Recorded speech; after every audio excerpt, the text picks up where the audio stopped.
everybody, and welcome to the show from Common Room Radio. I'm Sarah Kate Bazant, and life's a bitch, and now so am I. I'm Alistair Stevens, and why are you now determined to prove that this penguin is not what he seems? Must you be the only lonely man-beast in town?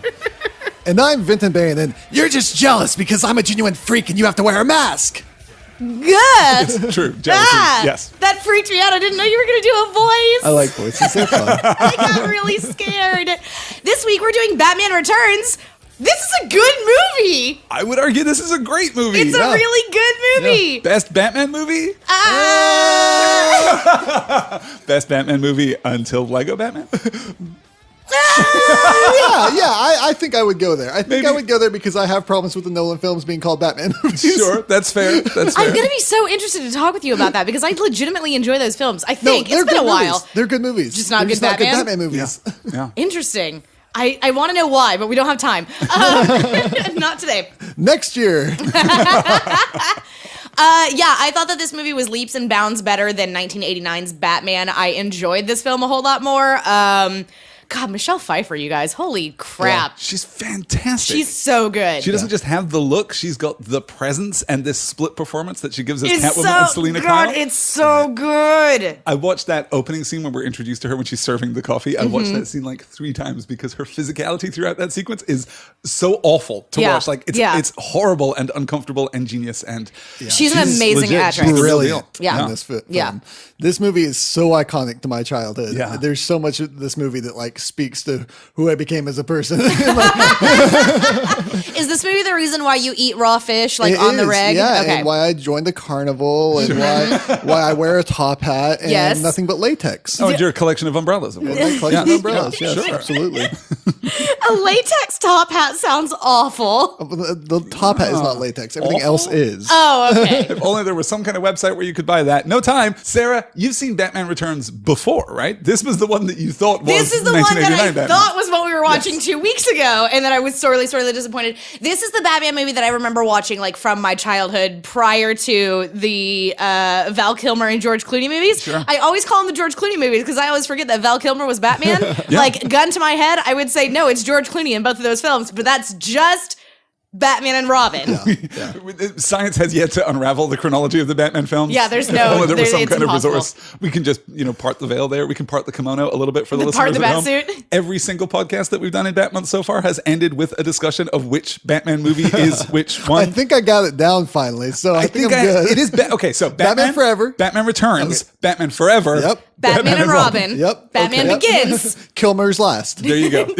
Wow. And, Wait. and so forgettable. Wait. Kilmer is not in Batman and Robin? No, I mean... No, Kilmer is in Batman and Robin. Clooney is not... in Batman okay, Forever. Clooney is only in Batman Forever? Yes. Damn it!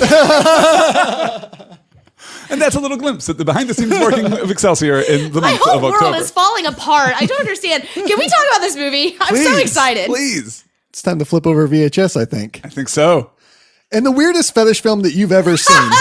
Witness the animal/human hybrid kingdom in its natural habitat, Gotham City. What better story to tell about a sewer penguin man than a reverse Moses allegory? Mike Tyson sure got a lot of inspiration from the role. Will these 2 new ferocious furries make frisky feline fish food out of Batman? Holy shit. Find out as Tim Burton presents Oswald Penguin Hands. Gross. Also, Oswald Flipper Hands.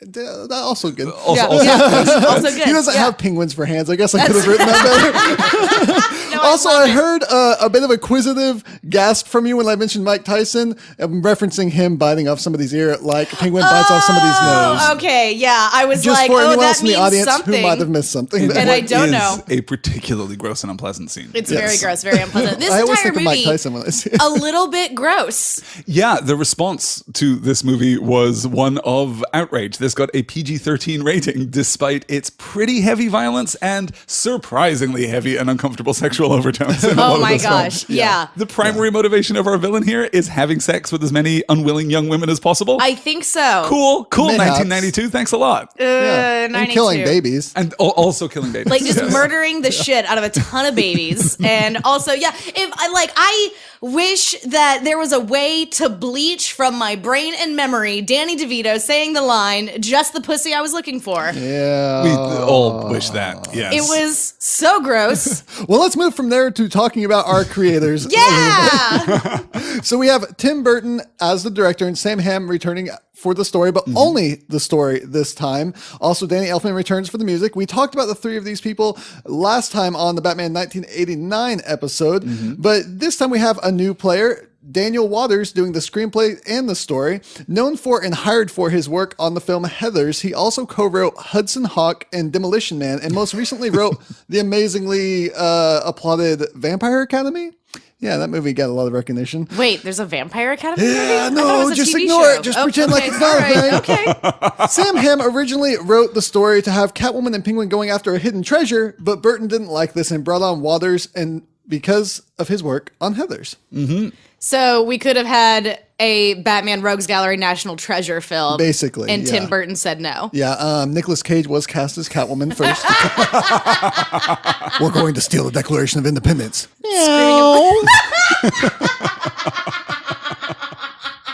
When it comes to our actors, we have, of course, Michael Keaton, our Bat, Vulture, Birdman reprising his role that we talked about in 1989 episode. But we have three new actors to the series that I would like to discuss. Yes, please. First up is Penguin, Oswald Cobblepot, played by Danny DeVito, who gained prominence in the series Taxi, which won him a Golden Globe and an Emmy, and he went on to be a major film star known for his roles in One Flew Over the Cuckoo's Nest, Ruthless People, Romancing the Stone Twins, Get Shorty, Be Cool, Matilda, and LA Confidential, and known for his voice work in Space Jam, Hercules, and The Lorax. Now most popularly known for his role in It's Always Sunny in Philadelphia. He also co-founded Jersey Films, which is known for films such as Pulp Fiction, Garden State, and Freedom Riders, and Jersey Television, which produced the Comedy Central series Reno 911. DeVito's short stature is the result of multiple epiphyseal dysplasia? Yeah, Yes. I think, I don't know how to pronounce things. I just podcast. Which is a rare genetic disorder that affects bone growth. Danny DeVito was advised by his friend Jack Nicholson, aware of his own financial success with Batman 1989, to take this role as Penguin. Yes, because of the financial success that Jack Nicholson experienced as a result of Batman 89. Fair enough. Yeah, this movie, you can we should cash say, was a return to form for the superhero movie industry at the time. A lot of movies had come along after the success of Batman 89 and tried to emulate that tone, tried to emulate that form. They were pretty much, without exception, failures. Then Batman Returns comes along with a vastly inflated budget. The budget of this movie is more than double the budget of Batman 89. It and you looks can see so it on much the better screen. than 89. Like everything about this film, even though this film is a little bit gross and a little, gritty before gritty was cool. Like this is like legit grit, not just like stylized grit. Legit But grit. no, I like legit that grit. phrase. Yeah. Hashtag legit grit. But no, I really do. I enjoyed this movie so much more and enjoyed the way that it looked and the way that it was presented so much more rather than whenever we watched Batman 89, how disappointed I was and how I was like, this looks awful. It looks terrible. It looks like a Broadway stage play that somebody filmed. But no, this Batman Returns looks amazing. I have to think really hard whenever I say Batman Returns because my brain goes Forever, Begins, and Robin. What are you trying to say here? Versus Batman Superman? asterisk? Yes. Batman Christmas special? What are we doing? Well, this is that, actually. Yeah. This movie had the highest opening weekend ever when it was released in Whoa! 1992 and made almost half of its budget back, which is nothing compared now to the way that movies open. The Sure. huge box office openings, but the movie industry was very different in 1992. It was the third highest grossing movie in 1992. It wasn't up against the stiff competition of 1989, but there you go. This was a huge success, and of course, as we've said, spawned two sequels. Let's talk a little about the casting of Danny DeVito here. I really, really like him, but there are some alternates off of this list Oh, that this I is my really favorite like. game. Dustin Hoffman was the first choice to play the Penguin, but he declined. Apart from Hoffman, and we'll do our famous one-word responses here, actors included Marlon Brando, Okay. All right. John Candy, Okay. I could see that. Bob Hoskins, Like or is that if you can't get Danny DeVito, you cast Bob Hoskins right. anyway. Yeah, to be Mario. Right? Yeah. Or Smee and Hook, right? Dudley Moore was considered for the role. Interesting. Alan Rickman was considered for the role. What? That would have been a very different direction. Yeah, I would take Alan Rickman in anything. There was a note in Sam Hamm's original version of the screenplay, actually, where he talks about the Penguin being kind of tall and angular and lean and not Severus at all. Snape. And Severus Snape, yes, exactly. So Alan Rickman in 1992 would have been great. Christopher Lee was considered, Joe Pesci, Ray Liotta, Gabriel Byrne, and Christopher Lloyd, who I adore. Christopher Lloyd. I could Christopher have seen Lloyd as Christopher the Lloyd Penguin. in this movie. I Either can't as see the Penguin it. or as Max Schreck. Like either of those Probably roles. Max I could've- Schreck, but I mean, like, Christopher Lloyd is always going to be Doc Brown to me. So, yeah. We have to go back to the sewers where I live. We got to go back, Maxie. So Danny DeVito, I think, is great. I think for all three of our principal actors, all three of our new actors in this movie, this is probably my favorite performance from each of them. I don't necessarily think it's the best performance from each of them, but I Sure. do think it is my favorite. And I think that DeVito is just horribly uncomfortable throughout Yes. this movie. He's Yes. really difficult to watch. And if you read the background material on Batman Returns, you'll discover that he just did the method for this role and stayed in character He the sure whole did. time. They delivered him to set Woof. in like a little circus tent so he could just come out and be in role and wouldn't have to like deal with anybody until he was out there.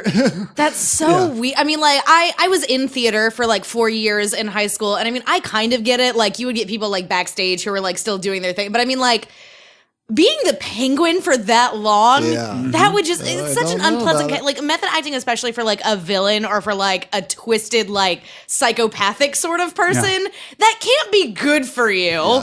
I just think about the other actors on the set. Like, it's Friday afternoon. You finish your last setup of the week. You're all going out to a bar. Oh, should we invite Danny? Oh, let's not. No. Actually, let's no. just No. not. No. Yeah, Tim Burton said that all the people on set were always afraid that he was going to bite them Yes, when they got through I those could Oh, yeah, scenes. absolutely. And like, you know that if you're a woman and you're interacting with Danny DeVito at all, that he's going to be harassing you the entire time, Yeah. which is just Yes. horrendous. Yes. It's pretty bad. 3 hours a day for that makeup, too, which, I mean, that shows I mean, some it's commitment. good makeup. But It is damn. great makeup, yeah. Yeah, and I think 3 hours a day is what they got it down to at the end of production. I think it Yeah. started at more than that. I don't remember what the hours were, but it started as more than that. Wow. That's devotion. So let's move on to talk about one of the standouts of this movie, I think, Michelle Pfeiffer as Michelle Catwoman. friggin' Pfeiffer, you guys. Ugh. Yeah, she's amazing. Award-winning actress whose breakout performance was in the crime film Scarface, known for her roles in Dangerous Minds, What Lies Beneath, Dark Shadows, Grease 2, and many, many more. She has been nominated for almost every award ever, I think. Wow. And Pfeiffer will be Janet Van Dyne, the Wasp, in the Ant-Man and the Wasp film. No Yep. way. Oh my God, I'm so excited. Playing the older original Wasp. That makes me so happy. I think the first can't wait movie for I that. ever saw with Michelle Pfeiffer, I probably saw What Lies Beneath when I was way too young to see the movie What Lies Beneath.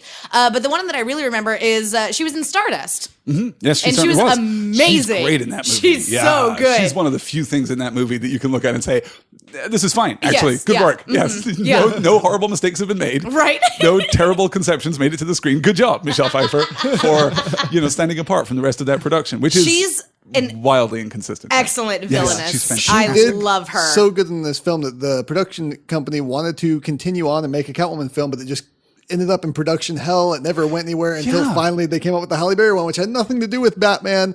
That's and ended up not casting why her. we got that last shot. The shot of Catwoman looking up at the bat symbol right at the end of the movie Right. was a reshoot. It was done Yes. like 3 yeah, weeks isn't that before also this like movie a came out. robot? It's not it's No, not Michelle Pfeiffer. it's a stand-in. It's a Okay. stand-in there looking up at the thing with her marvelously restored, magically restored costume. Yes. But they went back and shot that separately 3 weeks before the movie was supposed to come out because Yes. the test Wow. audiences had been so positive on Catwoman that they wanted to Well, she's create this sequel phenomenal. book. Yeah. Otherwise, she's supposed to die. Canonically, this Catwoman doesn't die in the course of the film. Absolutely not. That No. single shot Weird. cost them $250,000. Wow. That's a lot, yeah. That's a lot of money. Out Because of how a last budget of minute 80 it million. was, I suppose. That's Yeah. a significant spend on that final shot. But Wow. I like it. I'm You know glad what? that Worth it's there. it. Yeah. No, it's amazing. And what a fantastic costume. Yeah, I don't like the Frankenstein stitching as much, but it is a Tim Burton movie, and like I get it, like I get what we're doing. I actually love that because as her costume gets torn through the course of the movie, And you see how like and it's all she'll shredded, patch like it up. all like it's really cool. It's not. I guess it's not my favorite Catwoman outfit. I guess, but I mean, like I don't know. Like I guess actually it makes like a lot of thematic sense because she's supposed to be like this femme fatale. She's supposed to be really sexy, but also like, no, this chick absolutely will murder the hell out of me. yeah. And that would be fine. I'd be okay with that. So if you gotta go, if you gotta go, sure. I mean that or Charlize Theron in Atomic Blonde kicking my ass. Either one, please. Just give me a blonde woman murdering me, and I will be very, very happy. That's my fetish. We learned today here on Excelsior. Welcome to the show. With that, let's play Who Could Have Been Catwoman? Yes. Yay, I'm so excited. Well, there was another original Catwoman because Annette Bening was originally hired for this role and was going to be paid $1 million. She got pregnant right before filming commenced, so they hired Michelle Pfeiffer and paid her $3 million. Wow. Annette Bening apparently not terribly happy about this. Yeah. Michelle Pfeiffer, on the other hand, extremely happy about this. $2 million happy. Yeah. Worked out pretty well for her. But you're right, Vinton, there is an excellent list of people. There sure I'm is. so excited. Yeah. So, Raquel Welch, Jennifer Jason Leigh, Madonna. What? Yep. That would have been amazing. Remember, 1992, so 2 years previously to this, Madonna had played Breathless Mahoney in the Dick Tracy movie. That's So she amazing. absolutely played that femme fatale. So she was, in some senses, the obvious go-to because she is fantastic in that film. So she would have been, in some senses, the obvious pick for We got to Catwoman watch at this that Dick point. Tracy movie. It's very good. Yeah. Or at least, I remember it being very good. Well, you know. I'll go no further than that. Ellen Barkin, Cher, Okay, yes. Bridget Fonda, I know the name, but I can't like draw her up in my memory. She's a blonde lady from the 80s, right? Yep. Okay, nailed there it. you go, Lorraine Bracco, Jennifer Beals, and Susan Sarandon. Susan Sarandon. Huh. I don't know. I think Madonna is my favorite. If they weren't going to have Michelle Pfeiffer, I would have wanted to see Madonna, I think. Well, let me end this game with a story. Oh, It's boy. story time, everybody. Yay. Sean Young, who was originally chosen for Vicky Vale in the previous film, as you might remember, believed the role should have gone to her and burst unannounced into the production offices dressed in a homemade Catwoman suit, demanding that she was Catwoman. Surprisingly, this didn't win her the role. Holy shit. You see, there's a history of this in Hollywood, right? People taking an unorthodox approach to auditions, people petitioning for roles that they really, really want. And sometimes it works out and is adorable. I'm thinking of, Elijah Wood shooting himself as Frodo Baggins, running around the forest and then submitting that film to the production company, proving, no, I'm already Frodo. Yes. You can just hire me. I've even got my own costume. It's fine. But for every one time that works out, I feel like there are 50 times when it doesn't work out so well. Yeah. Interesting. I'm very, very glad that it's Michelle Pfeiffer. She's spectacular. She's so good. Yeah. Oh, The man. man whose office that she broke into mentioned in an Wait, interview. broke into also? Well, not broke into, but like burst into Busted when they were into, having yeah. like another Stormed into, meeting. yeah. They were having a meeting and she just entered unannounced. That's so wild. Said that this was before security was as high as it is now. Obviously wishing that security had been there to catch her and not pleasantly surprised by the situation. Yeah. Man, if I had a nickel for every time a Catwoman busted into this office demanding that she be a part of this show. I'd get a lot more nickels together. That's what I would do. We'd also get a lot more Catwomen. Finally, I want to talk about Max Schreck, Yes. Christopher Walken. I have a bone to pick with the both of you. First of all, neither of you jagweeds told me that Christopher Walken was in this movie, so how dare you? Well, Okay, again, this is a movie you've seen, Yeah, Sarah. you I told was us you've like seen 8. it. I was 8 years old. Do you know how much stuff I filled in my head that like Christopher Walken got erased from? This is staying in the show, just so you know, and No, this I is setting a understand. precedent now. When we go and see Thor Ragnarok in a few weeks' time, I'm going to sit you down beforehand and say, hey, Sarah, Chris Hemsworth's in this film. Just so you know, just FYI, what, Tom Allison? Hiddleston's in this Screw movie. you. Fuck off. I love you. Are you familiar with the works of Jeff Goldblum? God damn it. Which, speaking of Jeff Goldblum, it's Jurassic Park that broke the opening day record a year later after It this is. You're film. absolutely right. Yes. Nice little segue The there. Early 90s. But- But time to be alive.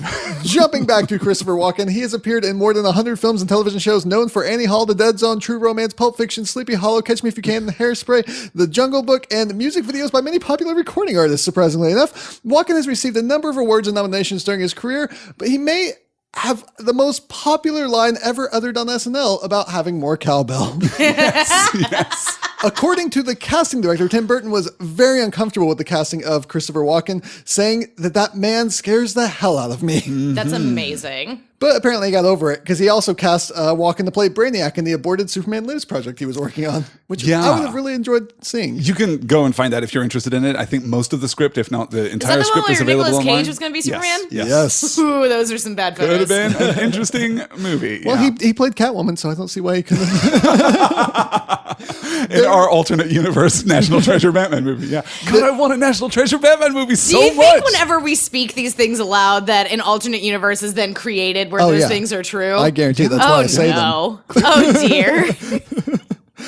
Now, there was another choice for Max Schreck previously before Christopher Walken, and that was David Bowie, who was also considered to be the Joker, but he turned down the role for Twin Peaks Fire Walk with Me. Mm-hmm. I miss you, David fantastic Bowie. in Twin Peaks Fire Walk with Me. He's in that for like a minute, but just very good indeed. Excellent. He's also weirdly in the Twin Peaks reboot now. They've used footage from Fire Walk with Me. Oh, I was going to say, wait, hang on, wait, No. I know. It's magnificent. Again, season 3 of Twin Peaks, not for everyone, but if it's for you, you will love that thing. One day I'm going to get to it. I really want to get to it. I'll have to start a podcast just to convince you. We'll Yes, just please. gather here. We'll do that thing. It'll be great. Just That's the only way that we do anything Just make anymore. me co-host with you, and then I'll have to watch it. That's exactly Yeah, it. Yes. So let's move on to our Batman origin segment of the episode. This origin that's shrouded in mystery that we really want to tell you touch on about. it at all in this movie. You know what? The joke's over. This is one of the only adaptations that doesn't mention the death of Bruce Wayne's parents, and we're not going to either. Aside from how I just mentioned it. Aside from right now. Anyways, no Batman origin. You know it, we know it, and we know that you know it. Moving on. But it's so weird that Batman's origin isn't mentioned in this movie when it is more thematically appropriate than in most other Batman stories. Perhaps the darkest Batman movie ever We made. spent all of skips that part. we spent all of our parent time on the Penguins. We so. totally do. Yeah. It's so weird that we don't draw closer connections there. There's so much potential narrative there that this movie just apparently consciously stays away from. We don't draw the connection with Oswald Cobblepot wanting to go after the firstborn sons of Gotham. Hey, you know who the most prominent firstborn son of Gotham is? Oh, it's Chip Bruce Shrek. Wayne. Chip Shrek. It's Chip Shrek. It's just Chip Shrek. You know, Chip Shrek. The major Chip character in this That guy, movie. that guy. The number one golden boy of Gotham, Chip Shrek. We should say, by the way, that Max Schreck is a character invented for this movie. He didn't come from the Yes. comics, but he is named for the German actor known for playing Nosferatu. And I'll talk a little bit more about that when he comes up. So in the not film. named for the swamp monster created by DreamWorks. It's an ogre. Swamp monster is like, that is not politically correct. Sarah. Yeah, Sarah, come on. They like to be called ogres. They like to be called ogre Americans, Sarah. They're people too. Yeah. Also onions, I guess. They're not people, they're ogres. So let's instead look at the background history of Catwoman and Penguin. Catwoman we've talked about on the podcast before, I think mostly in the Long Halloween episode. But Yes. for a little recap, she was created by Bill Finger and Bob Kane. The character made her debut as the Cat in Batman #1, June 1940. Wow. Yeah. That's right. Super early. Okay, I may have said this on the Long Halloween episode, but I had no idea that Catwoman was like as old as Batman. Yeah. That's fantastic. Yeah. Batman didn't first appear in Batman #1, Yeah. but she did first appear when he got his own title. Oh, okay. Catwoman has been Batman's most enduring love interest and is known for her complex love-hate relationship with him and a bit of current comic news, if you don't mind spoilers of, the past month and a half or so. In Tom King's current run on Batman, the two are actually engaged. That's so sweet. Yeah, Aw. it's amazing. And Tom King's run on Batman, I cannot recommend enough. It is fantastic. Now, Damian Wayne, is he around in the Tom King version? Yep, Like, and he's very upset. oh, no, naturally, yeah, because he's Talia al Ghul's son, right? Yeah. Okay. So there's a scene in the latest issue of Batman as we are recording this where all the Bat sons, all the Robins and such find out and they're hanging out at Wayne Manor and they find out from Alfred and Alfred's like, I'm not supposed to tell you, but I can't not tell you. And they all get very upset and it's a really great scene. That's excellent. That's amazing. God, we got to check that out. That'd be a Batman comic that I think I would be interested man, in it it's into. Yeah, I like so Tom King. good. Penguin, the Penguin, Oswald Chesterfield Cobblepot, made his first appearance in Detective Comics number 58 in 1941 and was created by Bob Kane and Bill Finger. In the comics, the Penguin is a crime boss known for his top hat, tuxedos, and high-tech umbrellas. He is one of the few Batman villains who is portrayed as sane, actually, though the same can't be said for this adaptation we're talking about today. Yeah, I was fixing to say this. Nope. According to Kane, the character was inspired from the then advertising mascot of Cool Cigarettes, a penguin with a top hat and a cane, which tells me that we were very close to having the camel as a villain. This close. The Marlboro Man, Batman's #1 villain. Since I mentioned this in most other podcasts, Penguin was ranked number 51 in IGN's list of top 100 comic book villains of all time. God, we got to check out that list. Yeah, when we need Right a there in the filler middle. episode, that's going to be Yes, it. We're just yes. going to do the IGN Top 100 and just race through it in an hour. That's going to be a lot of fun. Yeah. So let's talk about some random facts for this film. Excellent. I'm into it. One thing I forgot to mention the last time that we were talking for the 1989 episode was that the character Tim Drake is actually named after Tim Burton. I learned this, no kidding, What? 30 minutes before we sat down to start recording. How did I not know this? This is something that I knew from a long time before, and I just didn't see it when I was looking at my research notes for the last episode, so I didn't think about it. But yeah, it's kind of weird, right? Because there was Now- a ton of studio pressure on Batman 89 to include Robin, and Tim Yes. Burton said no. There was a Yes. ton of studio pressure on Batman Returns to include Robin, Yep. and Tim Burton About to said talk no. about that a little bit. It's just never going to happen. But yeah, the inclusion Stop of trying to Tim make Drake- Robin happen. It's not going to happen. And so they were like, who should we name the new Robin after? Probably the guy who really doesn't like Robin. Yeah, the guy who hates Robin, let's do that. He is on record as describing Robin as the stupidest character in history, which I'm like, Wow. Harsh, bro. not into kid sidekicks, I guess. Does he not know about Calendar Man? Hey. I think Tim Burton probably loves Calendar Yeah, if Man. we're going through the Batman Rogues Gallery, we got a long way to go before Does we he get not to know about Calendar Condiment Man? That's fair. Okay, that's Condiment fair. King. That's I'm fair. sorry. Condiment Condiment Yeah, King. excuse The you. king of condiments. Have some respect for royalty. Ketchup King. Genuflect when you say that. I don't know how to genuflect. I'm not sure what that verb I'll means. teach you after the show. Okay. So as we mentioned, Robin was supposed to be in this film originally as a garage mechanic. Marlon Wayans was cast and even signed for a sequel. And it went as far as him attending a wardrobe fitting, but it was decided that the character would be saved for a third installment. And then we got a recasting for that. See if you can guess what happened in 1992 when it was announced that an African-American actor was going to be playing Robin. Nothing, because the internet hadn't been invented. No, there was a huge uproar. There was an outcry, but of course it was a very muted outcry because people were only Because- talking about it in comic book stores across this fine land. But Right. yes, it was a controversial choice. And it was also a controversial choice because even at the time, Marlon Wayans was known as a comedic actor. And there was a concern that casting him as Robin would turn this into some kind of, I don't know, campy outrage, which God knows we've never had a Batman that's done that before. Yeah. Another interesting note is that Batman doesn't wear boots in this movie. They're Air Jordans connected to an upper boot-like thing. So, he's getting some airtime with his Jordans. The Batman costume in this movie, while obviously an evolution of the costume in Batman 89, Yes. looks so good. It looks so really crisp. good. It's fantastic. The sequence when Catwoman kind of slips her hand around his chest plate and says, "Oh, there you are," Yeah. kind of gives this indication that the Batsuit is armor, that Yes. it's there for a purpose. And I even love the sequence, and I know that this is commonly derided on the internet because it looks a little bit cheap, but I love the sequence when he pulls the cowl off and tears the rubber of the cowl. Well, here's my to problem remove it. with that is that he doesn't have to try very hard to rip that off. Like, how has a villain not done this already? He's very strong. My problem with Bruce that Wayne, very strong. is Totally that she yoked. already knew who he was. He didn't need to do that. That was ridiculous. Yeah, but then Well- we get that great line from Max Schreck. But it was dramatic, and it does have a Is great Bruce line. Wayne for sure. dressed up as Bruce Batman? Wayne. Why are you dressed as Batman? Because he is Batman, you idiot. I love Michelle Pfeiffer.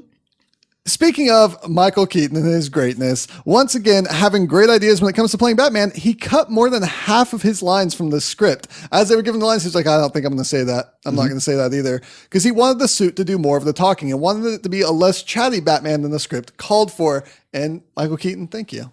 I Yeah, love that. no, that's really good. Yeah, it's an extremely strong choice, but we should also talk a little about the script. You mentioned that Daniel Waters is responsible for the screenplay, but there is actually an uncredited contribution Yes. from Wesley Strick, who came in at the behest of Tim Burton right before they started filming. Tim Burton's not happy with anything, apparently. By some accounts, he basically did a page one rewrite. By some accounts, not a line of dialogue of Daniel Waters' original script survived untouched Interesting. in the Strick rewrite. Wow. To the degree that when the movie was being marketed in Europe and in Britain, it was credited to Daniel Waters and Strick separately. So I don't would- know, but I love the writing in this film. It's such a step up from We'll 89. talk about Yes. this a little bit later, but it may be Strick that's responsible for Batman killing people in this movie because I have a note that comes up Possible. to talk about how Waters didn't appreciate that. Yeah. There is also at least one line surviving from the original Sam Hamm draft where when Bruce just takes a shot at Alfred for letting Vicky Vale into the Batcave back in Yes, the first movie yes. because that wasn't in Sam Hamm's original screenplay. That was Right. added after the fact. So Sam just taking the opportunity here to call out, hey, that really dumb thing that happened in the first movie. Not my fault. Not my fault. Good job, Alfred. Absolutely.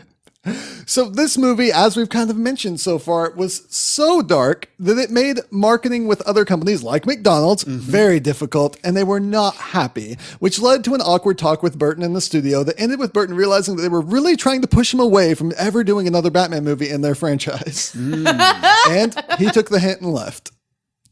It's sad in a way. I feel like we could have seen this duology turn into a full trilogy, and I would have been really interested to see what Tim Burton did with another shot at Batman. Yeah. Another Michael Keaton Batman. But yeah, we got a really good movie out of it, though, that is surprisingly dark and is surprisingly mature, but is also not just willfully dark and macabre and grotesque and gothic the way that some of Tim Burton's movies are. This movie has a real point and has, I think, a real heart. Yeah. And I love the sensitivity with which he handles these characters. For all that that's an absurd thing to say about a relatively campy superhero movie made in 1992, but I like it very much, and I like the perspective that we get on Max and on Selina and even on the Penguin too. I really like this movie. I like it a lot. Yeah. And full credit to Tim Burton for doing good work. Yeah. This film was nominated for numerous awards, but there's a few I wanted to mention. Danny Elfman won an award for the music, obviously. Obviously. They won an award for best makeup. But the most interesting thing to me is that Danny DeVito was nominated for a Razzie for Worst Supporting Actor, and it was also nominated for Best Supporting Actor from another award and for Best Villain. So it's very interesting to see the way people are very split on how they like this movie. Somebody was just wicked grossed out by Penguin. It was just like, I do not come to this. Yeah, I don't blame the script for that, but Sure, yeah. I thought it was a great performance. Yeah, there is a split among fans, whereas critics did mostly praise this film. There is a split between fans of whether they like or dislike this movie. I've known people that really hate this movie, and I've known people that really like it. It seems like it goes one or the other way. I can understand it because it is weirdly darker than I would necessarily want a Batman movie to be. Batman is, surprisingly murderous in this film, has a little smirk when he blows up that clown with a bomb. Not my Batman, hashtag not my Batman. But for all of that, it does play into that gothic sensibility. And I think this is something we've been talking about throughout Bat Month. This movie works primarily because Batman is not our protagonist. Yes. He's not the focal point of the film. Yeah. He gets to be Batman, which is great. That's Absolutely. the right choice. Yeah. We've got two parallel stories unfolding here. One Selina Kyle, one Oswald Cobblepot. And Batman's just there. And he works so well on the fringes of those stories. Yeah. I completely agree. It really makes me want more of those street level Gotham stories. I'm definitely going to read GCPD when we're done here. Definitely. Yeah. So we've had a lot of setup. Let's dive into the meat of this film. Let's do it. I want to talk about Michelle Pfeiffer and how pretty she is.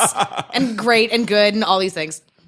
So we start off with the wealthy parents of a deformed and violent infant deciding to abandon their child in the river, where he floats off into the sewers under Gotham, where he's found by a group of penguins, which apparently live in the sewers of Gotham. Sure. Obviously. You didn't know that?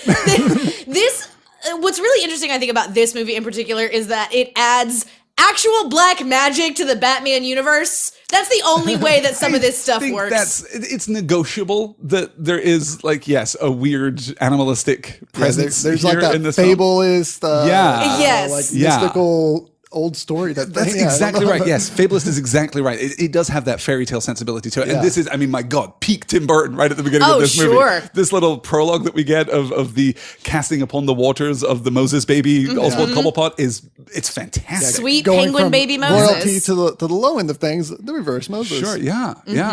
Also, eating the cat, which is a nice beat right there as he drags the cat into the cage where he is being kept as a child. I wouldn't call it a nice beat. Not a narratively a nice beat. Where the film's going to go. Sure, yeah. Burgess Meredith, who portrayed the Penguin in the 66 Batman series, was cast to be the Penguin's father here, but illness prevented him from doing so, and the role went to Paul Rubens. Who I read has shown up in that same role in Gotham now. He is actually playing the Penguin's father in Tucker Gotham. Cobblepot. Yeah. That's awesome. Then we flash forward 33 years.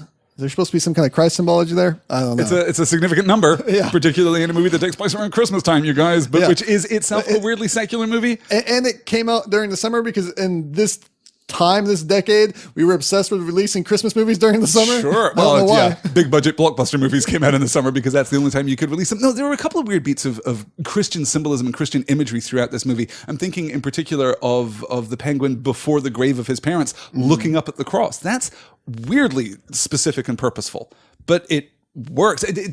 Unfortunately, it feels unintentional, which kind of drains it of some impact there, but it's interesting at least. Yeah. Yeah, I feel like a lot of the religious imagery falls a little flat because there's no depth to it. Exactly right. Yeah, It's they're like, not doing anything we're with it. referencing something, but there's no depth there. There's no actual meaning. Right. A paperboy sells a tabloid cover story about the myth of a man penguin. Meanwhile, corrupt businessman Max Schreck humiliates his secretary, Selena Kyle, in a meeting when she speaks up, saying she isn't housebroken. He then heads down to the holiday festivities downtown outside his building when a gang of carnival performers attack. One of the photographs in one of these scenes when Selena Kyle is finding his speech is with him and Arnold Schwarzenegger together, and Arnold would go on to play Mr. Freeze and Batman and Robin. So I can't help but feel like there's something to that. That's amazing. That's very good. I didn't notice that. That's excellent. Yeah. Now we should talk about Max Schreck just a little bit. As Alistair already mentioned, he was created just for this movie. Originally, Harvey Dent was supposed to play this role, or be the character in this role, I should say. And then the moment that Catwoman electrocuted him, this was what created Two-Face. But that's not the direction they ended up going because they wanted to use Two-Face later. His name is a reference to German actor Max Schreck, who played the vampire in the famous German reinterpretation of Dracula, Nosferatu, a character that the portrayal of Penguin is actually inspired by. Yeah. Oh, yeah, I can totally see that with his horrible, creepy hands and really dark eye circles. Yes. Yeah. The character of Max Schreck was later planned to appear in Batman the Animated Series, but he was reworked into another character known as Roland Daggett, who later was then reworked again into John Daggett in The Dark Knight Rises. Huh. Is this the only appearance of Max Schreck then? Has he ever made it into the comic He books? did, I think, make it an appearance in the show and maybe even in the comics, but only very, very minor roles. Okay. In early scripts, Schreck was supposed to be the golden boy of the Cobblepot family, whereas Penguin was the deformed outsider, and it would turn out that Schreck would be Penguin's long-lost brother. You can still feel that a little bit at the beginning of the movie. It still feels as though we're moving in that direction. I wouldn't have been at all surprised if that had been the third act reveal. But yeah, it's a solid bit of work to separate these two families. And by separating them, you kind of broaden this thematic impulse into something more profound about Gotham, into, an argument about the 99% and the 1% in Gotham and what it is to be an exile from this particular society. It works really well, I think. Yeah. Yeah. Christopher Walken, being inspired by the Great Gatsby 1974 film, decided to wear human molar cufflinks in this film, which I find to be a weird note I want to add in there. Yeah. Christopher Walken in this movie is wearing cufflinks made from human teeth. I don't know if they're actually made from them or if they're just made to appear like them. In the notes I saw, it said they were made from them. I imagine they're just made to appear that way. It makes way more sense to have cufflinks like made from teeth rather than cufflinks that look like teeth. That's a sentence I never thought I would have to say in my life. What is this show? Yeah, in the 1974 Great Gatsby, a friend of the title character was involved in the 1919 World Series Black Sox scandal and sports a pair of molar cufflinks. So he thought that would be a nice character move for Schreck. Okay. Schreck wears human teeth. Interesting. He sure does. All Shreks. All Shreks wear human teeth. As a matter of fact. I adore this opening sequence primarily because of Michelle Pfeiffer. Her physicality as Selena Kyle, her diffidence, her insecurity, her hesitation. But she's so good. Sarah, how did you feel about Selena Kyle the first time that you see her? Because she's presented in a fairly objectified fashion, and then she is pretty ruthlessly taken down by her boss. There is a real undercurrent of rank misogyny in this film, some of which is intentional and some of which is because it was 1992. How do you feel about the depiction of this character in her opening arc, if you like? Obviously, I think that her performance is magnificent. I mean, she is like stunning throughout the entire movie. I think that my favorite scene with her actually is whenever they're at the Halloween party and she and Bruce are dancing together and talking. That whole thing is... God, it's so good. She is so crazy and broken and amazing. Like just switching back and forth. But anyway, when we get there, we'll talk more about that. But here in this opening scene, I don't know. I'm immediately endeared to her, I guess because she's the only woman in the room and I am a woman and I'm just like, oh, hello, there you are. You're surrounded by all of these terrible men folk. Bring them down, sister. And, really rooting for her. Yeah, I think she does great. I mean, obviously they tried to dress her as though she were like a little bit dowdy or whatever. And I mean, like, it's the same thing like with Gal Gadot, right? You put a pair of glasses on her and suddenly she's not the most beautiful woman you've ever seen. She's still Michelle Pfeiffer, okay? Yeah. Even in the terrible suit and the glasses and her hair all over the place, still Michelle Pfeiffer, still utterly gorgeous. Yeah. I liked it. Transport me to a world where apparently people are just turning down Michelle Pfeiffer for dates left and right. And she's having Seriously, such a hard time. Yeah. That world doesn't exist. No, that's true, but I think there is enough depth in the performance that I can understand that she is dissatisfied with her life. It doesn't feel to me as though this is kind of informed fallibility or informed dissatisfaction. Right. Her life is actually kind of shitty. And we see that, yeah. I mean, like, her job sucks. Her boss is the worst. She lives in this tiny apartment. She's got one of those pull down out of the wall beds, which is just awful. And weird neon on the wall. Which Hello there. I loved that so much. It was so cool in such I mean, like, just the hello there, and then whenever it was hell here, I was like, holy shit, I totally did not see that coming, and that is fantastic. That is one of the coolest like set dressing things I've ever seen in my life. It was utterly outstanding. But yeah, this is we can see that like her life isn't that great. This isn't like an Easy A situation where the movie is trying to make you believe that nobody wants Emma Stone and that Emma Stone's life is shit. And I'm like, your parents are Patricia Arquette and Stanley Tucci. You have the best life in the world. You have the best parents in the world. You have the best parents in the world. Yes. You've got the best friends in the world. What are you doing? I didn't like Easy A, you guys. I loved all the family scenes. If it had just been a whole movie about her family, that would have been great. Everything else, I think, is bullshit. That is the best thing about Easy A, certainly. Yeah. Yes. Welcome to our Easy A podcast. So Batman is signaled in and deals with these attackers, but Max is Can we talk? I'm sorry, super quick. So the bat signal is set up, and Bruce Wayne has it set up to blast into his house. Yep. Yeah, and also the mirrors have the bat signal on On them too. outside of the That's mansion? not how Yeah. light works. Nope, it's on the clouds up in the sky. It's in the manor. Apparently they know right where he lives, so they can aim it right into his window. I don't know. Well, see, I assumed that he had miracle. I thought that he had like set up the outside sensors to like, I don't know, be watching the sky for the bat signal, and then they have to come on and shine the bat signal inside of the house because like when you're inside you can't see it outside. So that's what I assumed that was like. I thought that Bruce made those, but like, you better hope you're not having a dinner party or something. Which I guess this version of Bruce isn't. He's like a weird like hermit billionaire recluse, sure. playboy philanthropist. Absolutely. That's actually the first time he's ever been in that room. He didn't know that he did that. It's like, wow, normally I just look at the sky. This is so much more convenient. Yes. Maybe Alfred had them put in then. Presumably, yeah. Rich inner life, that Alfred. I should mention this whole attack here is super iconic to me. It's my favorite thing about the movie when I was growing up. It's definitely my favorite scene back then. And I blame it for my interest in old time circuses and sideshows. Yeah, it's visually very impressive. That's a true thing about you. Yeah. I just thought about that. It's very visually impressive, but we just did the Joker, you guys. Yeah. Yeah, Maybe what's up with going Gotham back and to clowns? again? Not the best and most imaginative choice. Like, I love the carnival aspect of it. I love that that's where we're going. If it hadn't been for the presence of the Joker in the previous movie, I wouldn't care about that at all. But it does feel like we're going back to the well a little bit here. Well, I don't mean to throw a lot of shade, but Burton really only has one trick. Creepy It's clowns. not like he's known for having a bunch of original ideas. That's true. A lot of depth, not a lot of breadth from Tim Burton. That's fair. That's fair. It's creepy clowns all the way down. So even while Batman is saving the day, Max is kidnapped by the Penguin, who was leading the attack, to blackmail Max because he is a respectable monster and Penguin wants some respect. Max offers to help him become a respected citizen.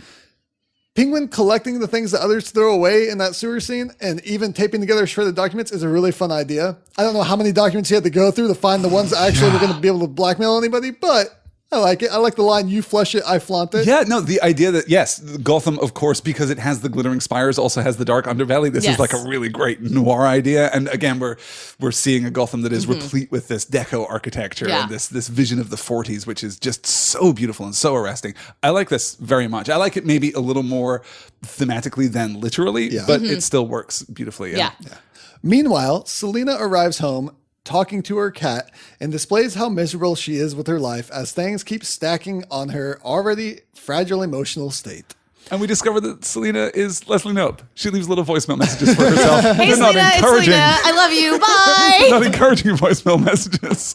But this sequence I love because it's a great sequence in and of itself, but it also sets up what is my favorite sequence in the movie, which is Selena returning to her apartment after. Oh my going gosh, to the office. destruction of her apartment. We'll get there. We're almost there. It's so good. Oh, it's so good. And yeah, her utter exhaustion and like the misery of her life, and then she has to go back to the office, and then we just cut right back to it, which is fantastic. Yeah. So, like you said, Selena returns to the office for a file, discovers Max's plan to monopolize Gotham's electricity, and he pushes her out of an office window. I didn't like watching this scene. Yeah, it was hard. It was really hard to watch. Oh, it's bad. Christopher Walken doing that little Christopher Walken thing where he like takes just a beat longer than you expect him to, and then does the Oh, him jeez. pretending And then that he was joking about it is and such a then great moment shoves for her me. out the It's freaking so window. good. Ah! It's magnificent. Yeah. He's a monster. The lighting on her face when she sits at the desk and it gives her like the cat eyes from her glasses. Yes. It's a really good Yes. moment. And I really like her line, how can you be so mean to someone so meaningless? It's a good line. It is, but it's also heartbreaking. It's terrible, but yes. The downtrodden people of Gotham. This is what it's like to live in Gotham. It's not actually just constant fear of clown attacks. It's just this. It's just being ground under the boot of a monster like Max Schreck. Yep. Pretty grim. Selena's body, all the way down on the ground, is surrounded by cats, and she flickers back to life, having lost her mind. Brought back to life through literal cat magic? Yeah, some cat magic? Or brought back to life through literal insanity. Yeah, through insanity. One of perhaps. these two things is true. It's possible that she's just crazy. Yeah. It's the force of nature crazy that you get when you're injured but not killed in the Batman universe. Her eyes in this scene are so crazy. And that's gosh. all Michelle Pfeiffer. There's no effects being Yeah. used here.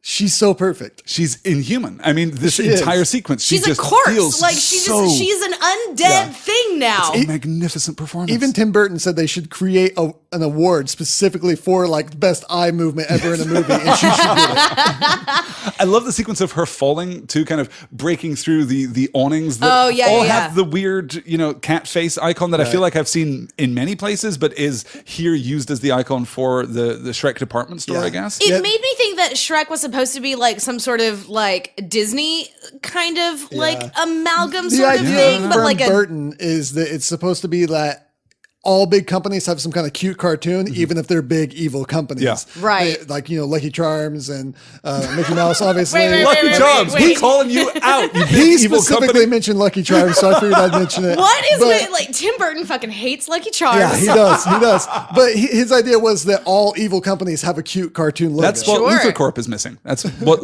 Lex Luthor needs to bring down That's Superman it. is a cute. Lex Corp just needs like just like Lexi, your little clip art friend. Yeah. Yeah.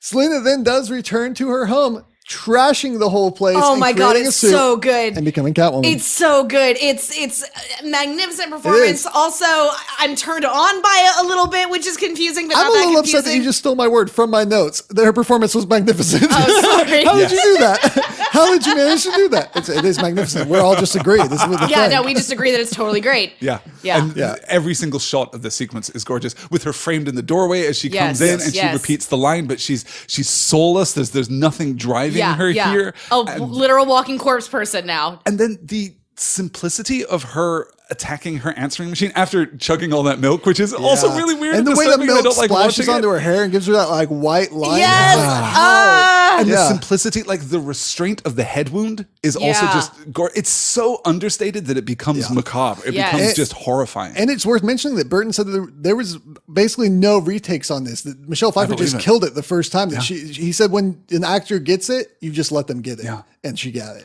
She also has such a power about her when it comes to delivering Catwoman dialogue. Yeah. Like some of the Catwoman dialogue, little overwritten. In the hands of an actress who was less confident, less capable, it would come off as a little stagey and a little hammy. Yeah. But she gets a few lines in this movie that I think, no one could say that but you. No one could Absolutely. do it Yeah, but yeah, this yeah. performance. And of course, we close out the sequence with one of those iconic lines. I don't know about you, Miss Kitty, but I feel so much yummier.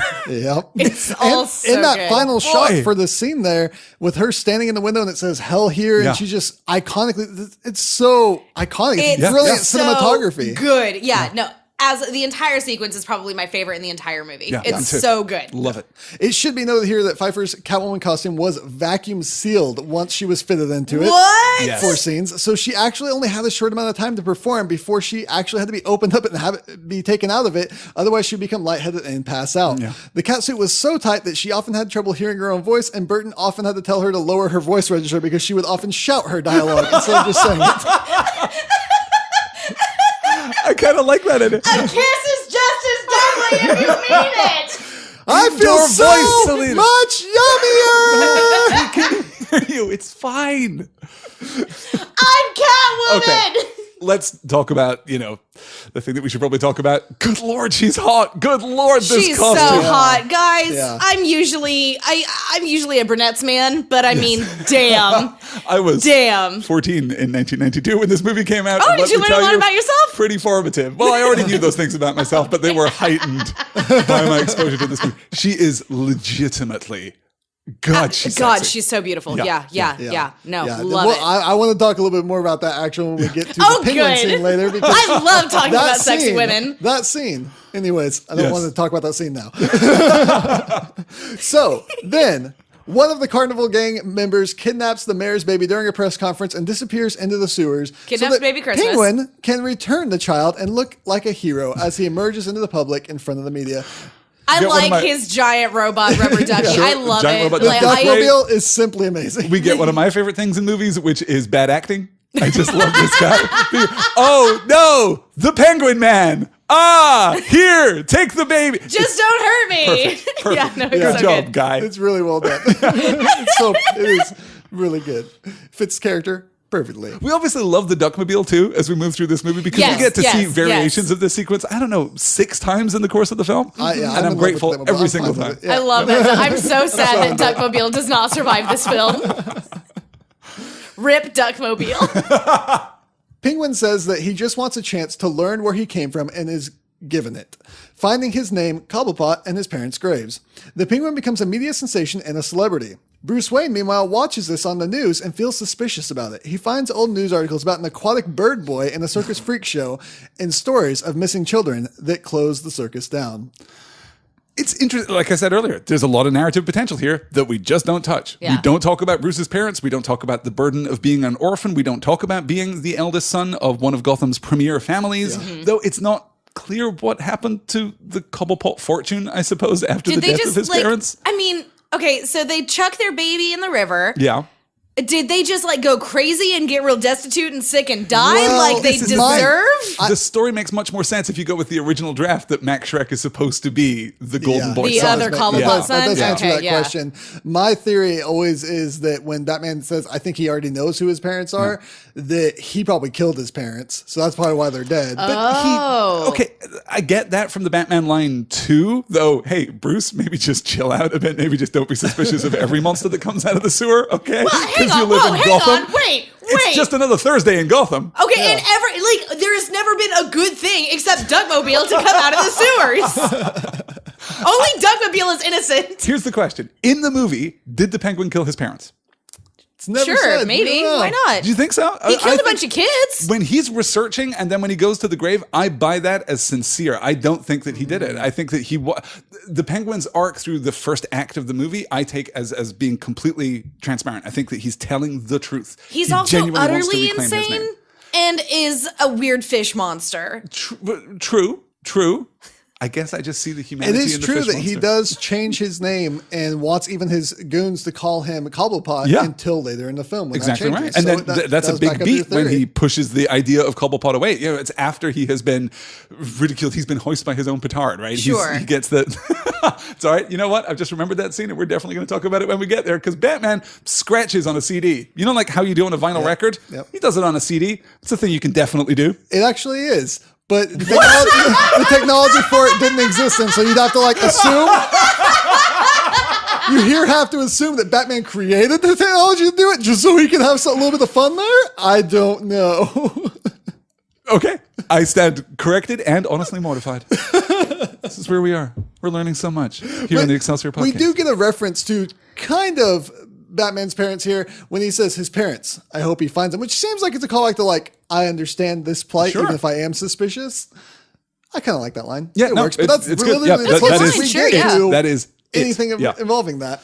It should be noted that the character who walks by the paperboy selling newspapers about the Penguin forgiving his parents and says he's like a frog that becomes a prince is the wife, or was the wife of Bob Kane, the creator of Batman, Elizabeth the sole Sanders. creator of Batman. The the only creator that's never lied. The George Washington of comic books.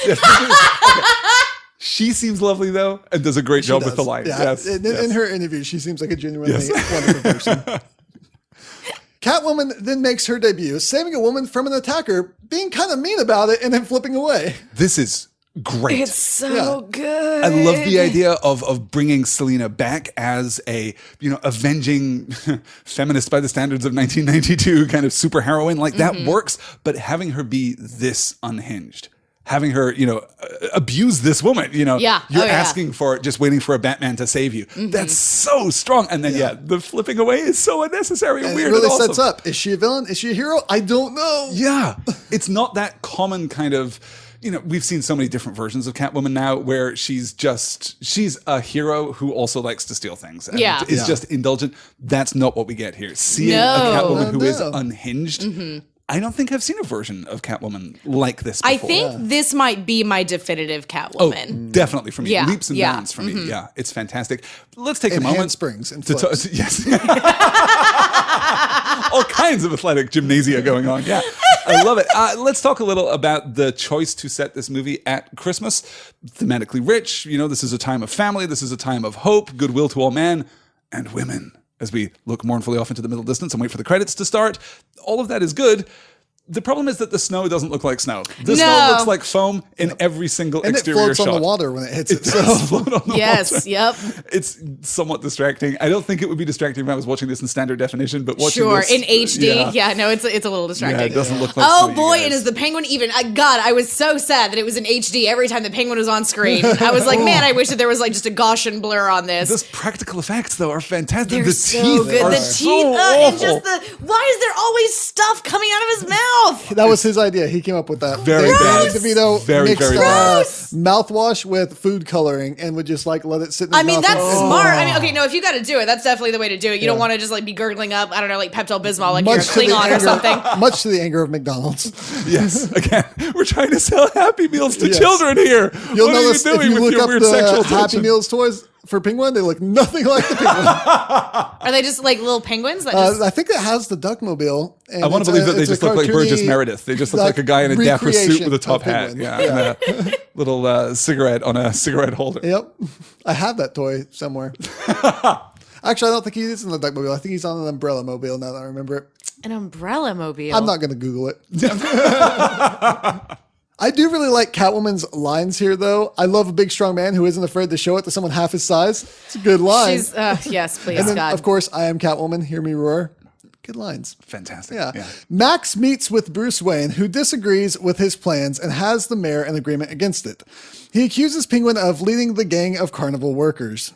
Yeah, Max's plan here, we don't really get closure on it at all, but he's going to bring online a power plant that isn't a power plant. It's just a capacitor. Yep. He's going to apparently buy up all the surplus energy and then own it forever. Yeah, I think it's to like hold the city hostage to gain power, so he has all the power, so the he can power, be but he's not making it. He's just getting it from other people. I'm not sure that's how that works. Yeah, but okay. I don't think that's how power works. Yeah. But his line works really well of one can never have too much power. If my life has a meaning, that's the meaning. He's a great villain. Yeah. He's legit. Yeah. Christopher Walken does a fantastic job. He really does. Really yeah. good, yeah. And I should be mentioned that the subplot of Penguin running for mayor, which we're about to get to, came from the 66 TV show on the episode His Honor, the Penguin, and Dishonor, the Penguin, which it's a little hard to say because the way it's spelled, but yeah. It's inspired by the show, which I really appreciate. Selena walks in, surprising Max, and Bruce is immediately smitten, almost giving away his secret as Batman because he saved her earlier.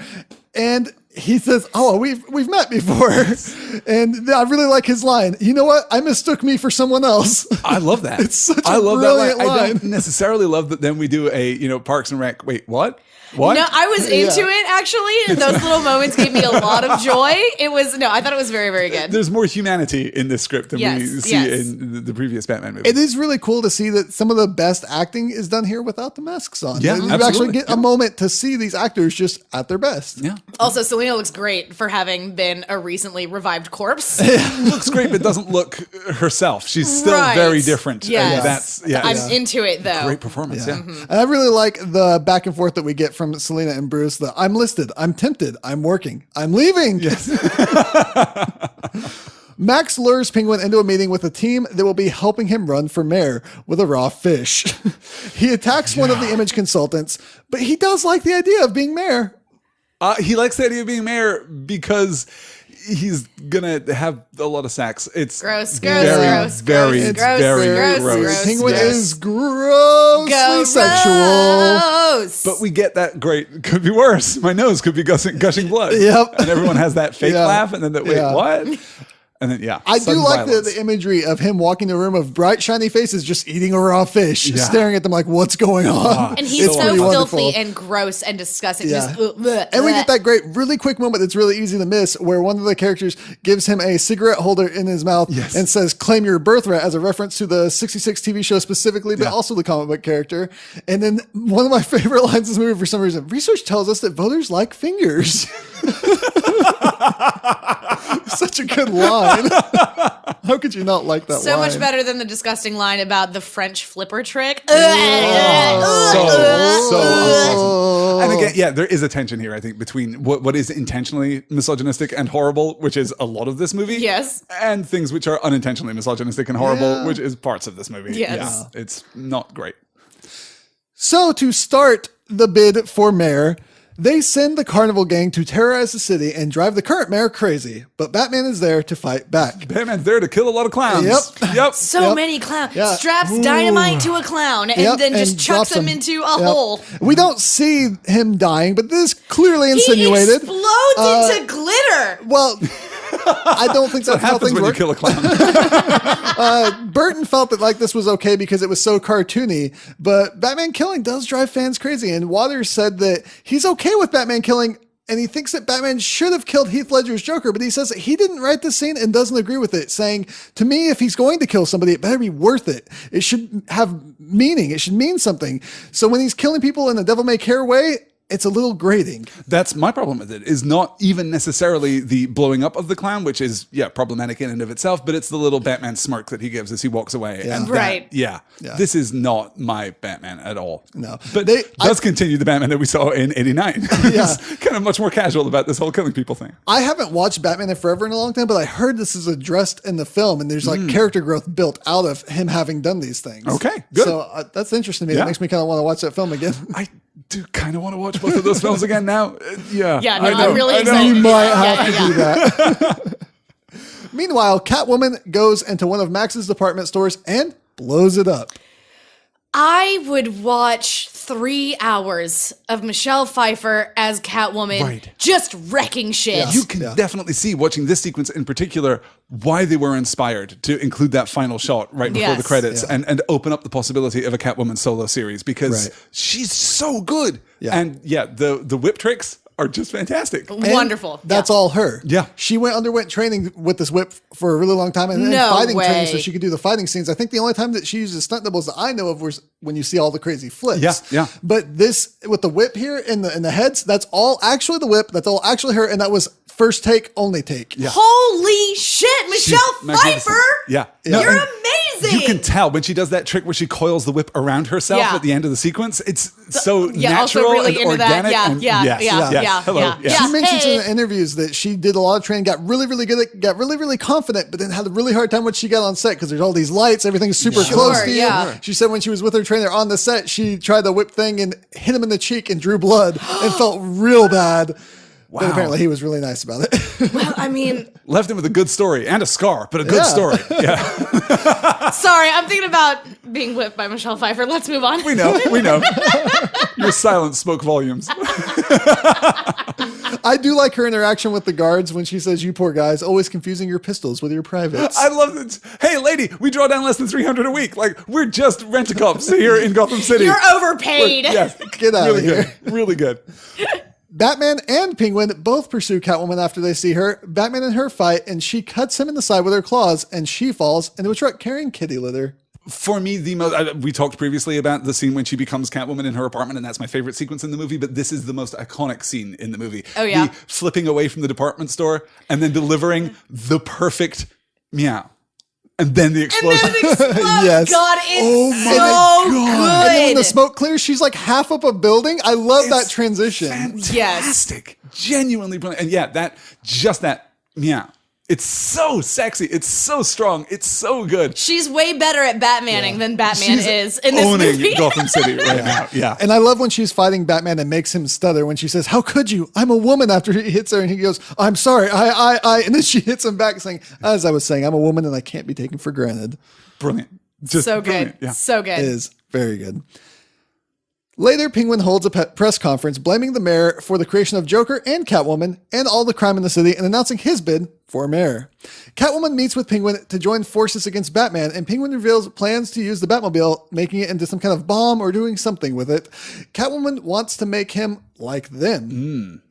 And I could quote a lot of Penguin's lines, as we've already mentioned before, but they're all disgusting. And instead, I'll stick with Catwoman's down Penguin. They're very, very bad. Yeah, a lot of like this scene is like really hard to. Well, okay, half of this scene is really hard to watch. The other half not so hard. Yeah, semi-hard, I'd say. Yes. Yes. Okay. Yeah, gross, unpleasant, but also brilliant. Yeah. It's kind of encapsulates all of Danny DeVito's performance as the Penguin there. Yes. Yeah, and Catwoman's very sensual in this scene. Yes. A lot of sensual posing.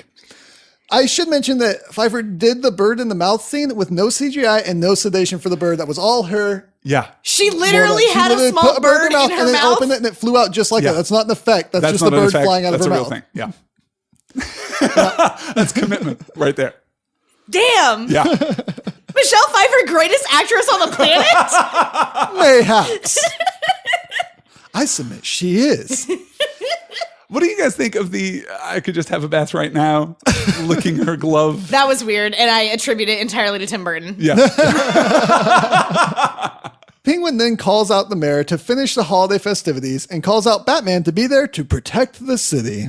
Wayne and Selina meet outside out of costume and they agree to a date, but they both make excuses to rush off to the festivities, cutting the date short to be their alter egos. I thought that this was a very cute scene. It's weird how like 15% of this movie is a rom-com. I'm into it, I is, guess. yeah. But no, I love the idea that it's like, Alfred, just tell her blah, blah, blah, blah, blah. And he's like, no, I got it. And then she's like, Alfred, tell Bruce that he's like, no, I got it. Tell him a dirty limerick. Make him a Whatever came to sonnet mind. or a dirty limerick. It's so good. But I love how we tie this back to their earlier fight. They're still, in conflict. And this is all setting the stage for that great exchange when they're dancing together later, which is, God, so good. Yeah. I just really want a scene of Alfred telling Bruce Wayne a dirty limerick about how Selina left. I don't know what that is, but I want There it. once was a girl from Nantucket. There once was a girl named Selena.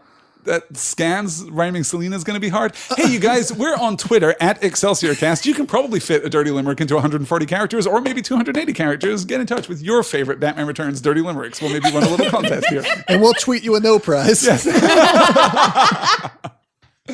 I do appreciate that Vicky Vale is mentioned. Apparently, she couldn't take the two truths of Bruce Wayne and Batman, so she's out of the picture. It's another example of this movie doing more than it needs to, just Yeah. being a little more intentional, a little more thoughtful, and a little more committed to this portrayal of Bruce Wayne and Batman. It's really strong. And Bruce Wayne's worry here that he's going to scare Selina off, telling her too much of the truth. And she says, it's so-called normal guys who always let you down. Sickos never scare me. At least they're committed. They commit to the bit. They do. They do. I'm a sicko, Selena. Wait, no. Yeah. See, you're not committed enough. Meanwhile, the Ice Princess has been kidnapped and will be killed by the Penguin, setting up Batman so that the public thinks that he did it. And his goons are able to reprogram the Batmobile because reasons. This is the first sequence that starts to drag for me. I'm surprised how quickly this movie moves and how purposeful it feels throughout its entire running time. Two sequences, the Penguins sequence that we'll get later, and also the goons hacking the Batmobile. Yeah. Not my favorite sequence in the movie. Yeah, I completely agree. We get one of the worst lines to me in this whole film after Catwoman drops in saying, did somebody say fish? I haven't been fed all day. And then Batman says, eat floor, high fiber. No. What? No, very bad. What? Very bad, actually, Bruce. You said no to half your lines and you accepted that one? Did they tell you they were going to take away some of your salary if you didn't say that one? What happened? One more again, Batman? Yeah. Taking a fourth, what is wrong with you? Floor, high fiber, I Batman. I don't know. I don't get it. But we do get the back and forth between Catwoman and Batman later where she says, you're like catnip to a girl like me, handsome, dazed, and to die for. And Batman, for some reason, decides to talk about mistletoe, only because it'll come up later in the Well, we get that focus pull back up to the mistletoe that happens So to be here's above the them. mistletoe! But also that moment when when he's on his back and she kind of kneels down over him and her physicality is so feline and is so sensual, but also a little inhuman and a little unearthly. And she kind of crosses her arms across his chest. It's brilliant. Yeah. It's so and good. she mentioned she only has 7 lives left, and she says, seems like every woman you try to save ends up dead or deeply resentful. Yes. Maybe you should retire. You get him, Selena. Yeah. Catwoman rejects Penguin's advances later, and he gets rid of her with his helicopter umbrella around her throat, but she escapes just barely. Yes. And I really like her line to Penguin there, I wouldn't touch you to scratch you. Yeah, and we learn here that the plan was to kidnap the Ice Princess and to scare her. Yes. And Penguin responds, she looks pretty scared to me after dropping her off the building. And it's dark stuff. Yeah.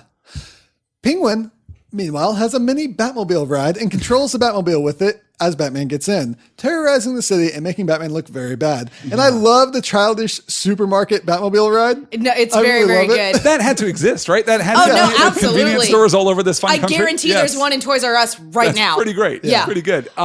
It is dumb, though. I mean, it's kind of dumb, but like Penguin's plan totally works. There was no one else on that roof to say, no, Batman did not push her off of there. Also, he's been killing dudes willy-nilly all movie. But I feel like he's already accomplished his goal by this point, and the Batmobile fun ride doesn't add anything to that. He doesn't further discredit Batman. We probably just wanted to show off the Batmobile some more, right? We Because it's like it's a definitely did. Batman No, we movie and we got to definitely do did. that. Yeah. Yep. Batman does regain control just in time to stop before running over a lady, which is referenced in the Lego Batman movie, but we didn't really touch on that. But I didn't realize how closely it's referenced in the Lego Batman movie, but it's pretty to a much T. shot for shot, Yeah. just in that beat. It's very good, yeah. And he escapes the police. He sure does. Who designed Gotham City? I don't know. Why does this Tim road Burton. suddenly become fair? Because Yeah. Tim Burton. We're all grateful that Tim Burton went decided into to movie spend making. all of his budget on weird, narrow alleyways instead of on any extras to show up at any of these press conferences where there are more mics than people. I like the sequence. I can't help but like the sequence. I love the Batmobile kind of shedding its external layer and turning into what I think is known as the Bat Missile. Yeah. Which, okay. The Nolan films will, of course, take inspiration from that, turning the Batmobile into a motorcycle and do it way better. Yeah. Oh, yeah, no, but Fair. Bat Cycle, way better than Bat Missile. Yes. I That like is a Tumblr really lot. good looking vehicle. Yeah, actually, all the vehicles in the Nolan trilogy. They're very good. Batting a Yeah. They are passenger. Yeah. very Yes. good. Yeah. Second favorite vehicles behind the Scuttler. Get out of here, best. Scuttler. We don't love you anymore. Penguin gives another press conference to denounce the mayor and Batman, but Bruce Wayne takes over the audio, playing things Penguin said to him about Gotham.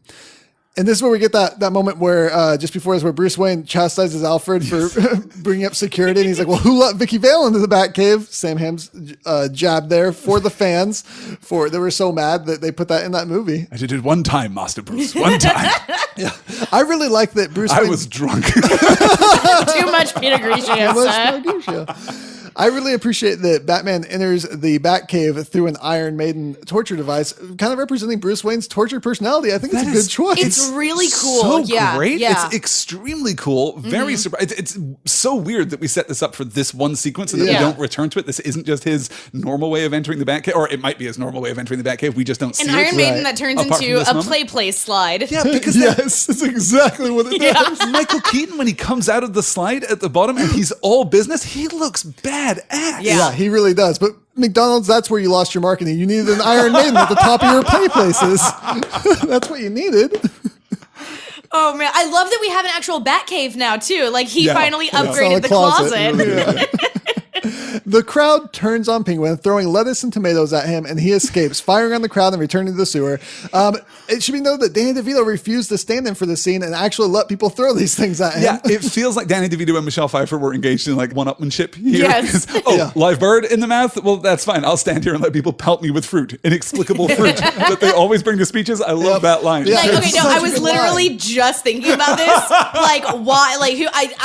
I posit one person went grocery shopping and then handed out all of their fruits and veggies to everyone around them. I've always wondered, where this came from of throwing like rotten fruit or vegetables at the stage. Like, who's bringing these things to the performance anyways, especially in this movie here where people were really in love with the Penguin character and someone decided to bring, someone just knew this is Gotham. Everything always goes wrong. So just brought this little cabbage cart and was like 25 cents for cabbage. It's the cabbage guy from Avatar: The Last Airbender. Absolutely is. But it is a good call out that Danny DeVito as Penguin says, why is there always someone who brings eggs and tomatoes to a speech? Because it's a good question. It's so much too. When we get that wide shot of the podium where he's carrying this, it's a lot of fresh produce, you guys. And there's a few cameos in there. Danny Elfman can be seen throwing some of that, so it's a nice little nod. Good sequence. Penguin decides to change his approach, reverting back again to Penguin, renouncing his Cobblepot name, and ordering his goons to kidnap and kill the firstborn sons of Gotham City. Yeah. I love the one goon who's like, I mean, killing kids is like, it just looks really concerned. And then for his trouble gets shot and chucked into a vat with penguins. Yep. Can we talk about this? Obviously the walking around penguins outside of the water, not real penguins. Yes. Are any of the penguins in the water real penguins? Because some of them look like they might legit be actual real life penguins. I'm not sure if in the water or not, but there was a ton of live penguins in the film. They actually had to keep all the sets at like a freezing cold level for all the penguins. And they were treated basically as like little kings. They were brought everything they needed. And they were so happy, as a matter of fact, that they reached record mating levels, which is how you can tell when a penguin's happy on the Batman set. That's how they knew. It was the happiest those penguins have ever been. Population boom because of Batman Returns in 1992. Of like 100-degree weather LA, they were keeping those sets at like 30 degrees. Wow. That is the greatest story I've ever heard in my life. Oh my gosh, like... Yeah, during filming, Danny DeVito was the only human being comfortable because of all the prosthetics and giant coat that he was wearing, because how cold it was on those sets with the penguins. Oh man, I bet Michelle Pfeiffer was freezing to death. Oh, I am. Well, I don't know if you're vacuum sealed into a suit, like all that body heat stays there. She can only feel her face for most of this movie anyway. Yeah. Bruce decides to attend the masquerade ball held by Max for a chance to see Selina.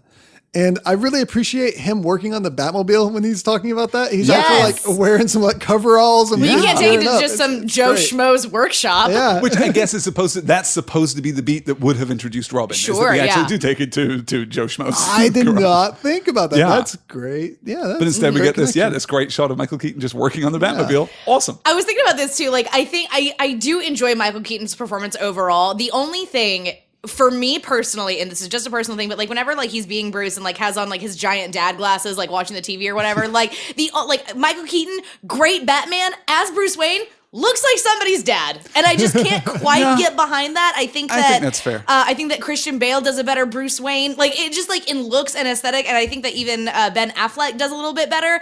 But again, I don't know. Like, it's just, and again, this is just me personally. Yeah, no. Keaton, great Batman, looks like my dad whenever he's Bruce Wayne. I think that's totally fair. Yeah. Which you could argue is probably more convincing for Bruce Wayne. Maybe so. Who's just a billionaire playboy philanthropist. That makes a lot of sense. He can't be Batman. He's someone's dad. Yeah. He's someone's dad. Look at that dad. He's the dad of that little boy who's running around in tights. This isn't weird. It's fine. Rip. Selina and Bruce meet up at the ball, and they're the only two guests who aren't wearing masks, which implies that maybe those are their masks.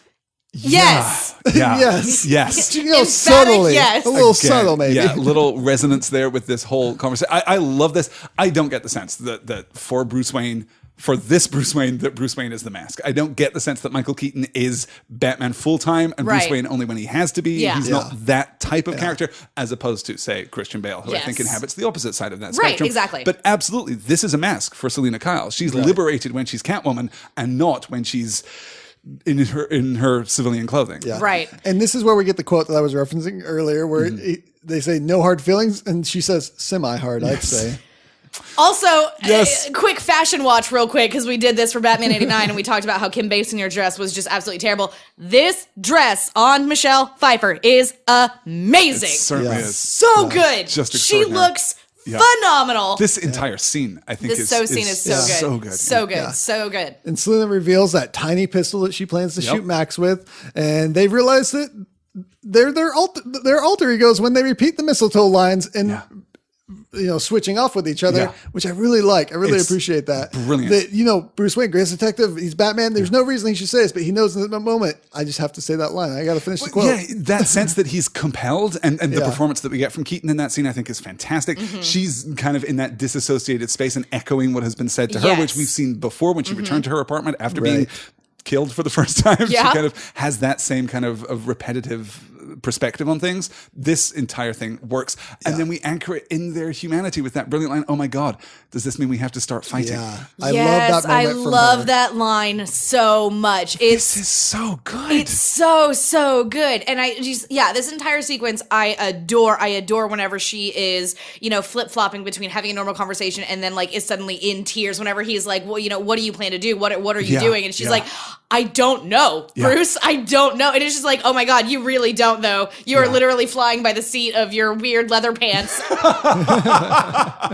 So the two move toward outside when Penguin enters with an explosion. He has come for Max's son and to announce how his goons are taking all of their firstborn sons. Max convinces Penguin to take him instead out of Penguin's hatred for him. Batman stops the kidnappers and delivers a note to Penguin. This note actually is in Bob Kane's handwriting. He's the one that wrote the note. So a little fun fact there. Cute. So the note's probably a complete lie. And the note was co-written by Bill Finger. Absolutely. A fun fact here that the crew had a really hard time getting this shot because the monkey didn't want to go anywhere near Danny DeVito because its makeup scared the heck out of that little monkey. Aw, poor little monkey. And apparently the monkey got a little vicious from time to time with Danny DeVito during the scenes, and it was only the prosthetics that saved Danny from being hurt. Wow. Ooh. Yes. There are times, I suppose, when you're grateful that you're wearing 50 pounds worth of padding around your entire body and when you're being confronted by an upset monkey. Yeah. Monkeys, not as chill as penguins on there movie we go. sets. This is what we've learned. Yes. Right. The monkey was upset. The monkey was cold also. Yeah. Monkey did not have a lot of monkey sex. The penguins weren't always as cool because there was different types of penguins. And from what I read, there's 3 different types of sizes of the penguins. Sure. The large ones were super cuddly and friendly, but as you got smaller, they got a little bit more cranky. And the real small ones, you had to be careful because they would peck you if you would get near them. So the want an entire movie about the penguins in this film. That's all I want. World's most vicious creatures, little pocket penguins. Little pocket penguins. I like the cuddly emperor penguins. They just come up and snuggle you. Apparently, speaking of that, they were cleaning up the set and trying to get pick up all the robotic ones, and they found a live one that they forgot. Who was cuddling with one of the robotic ones over in the corner. He just thought it was real. He was like, hey, I'm a friend here. Oh my God. Yeah. That penguin and that robot were in love. Oh my God. And you're welcome for me just reading random articles about this movie. Thank you. Penguin then does the natural thing and weaponizes all of his penguins to destroy Gotham. Rude.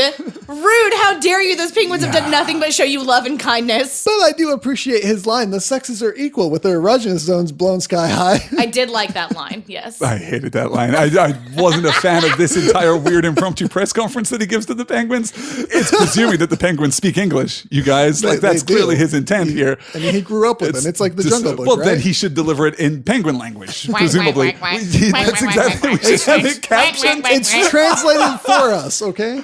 Turns out the penguins have 17 words for erogenous zones. They absolutely do. Out of their 23-word vocabulary. Batman redirects the radio mind-controlled penguins to attack the penguins' own abandoned zoo lair. And can we talk about this zoo? Okay, you think the zoo is beautiful?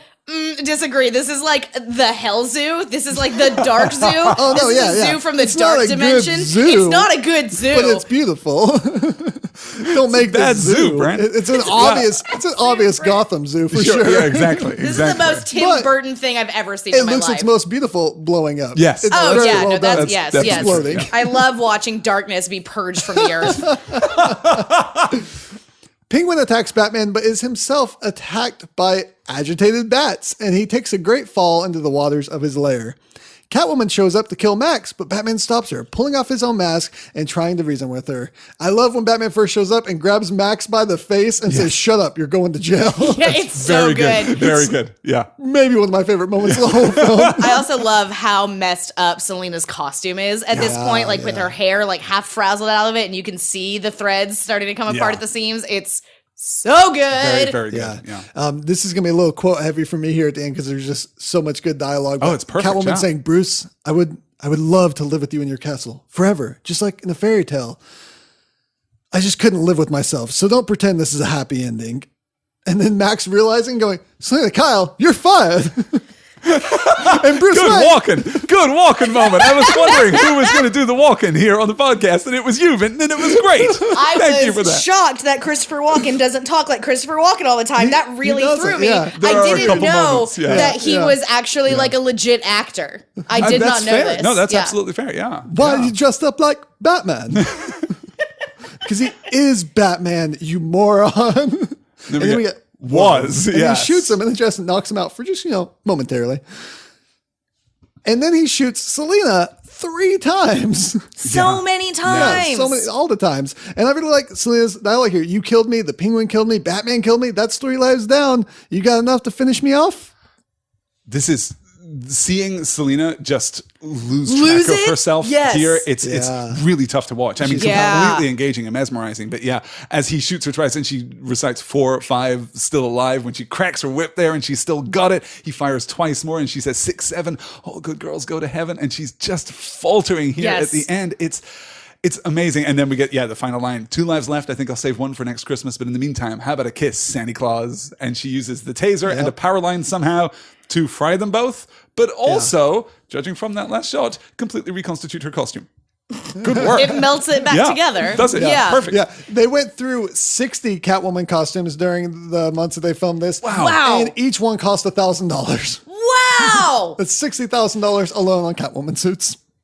Worth it? Absolutely yeah, worth no, it. absolutely. 1,000% worth it. Yes, I've never seen anything more worthy of $60,000.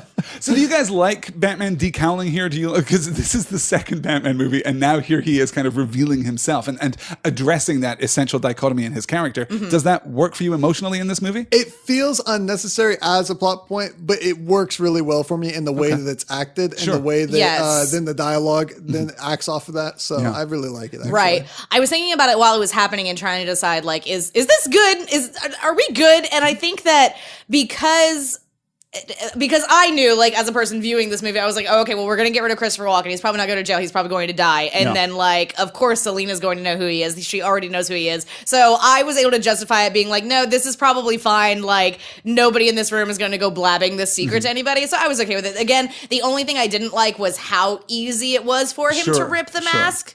Do you like it as, I mean, if we read Bruce's motivation there, literally, if we read it sincerely, that he is trying to connect with Selena and he's offering her hope, that he's offering her, no, we can actually move past the masks. We can heal. We can both be better. Is that earned by this movie, do you think?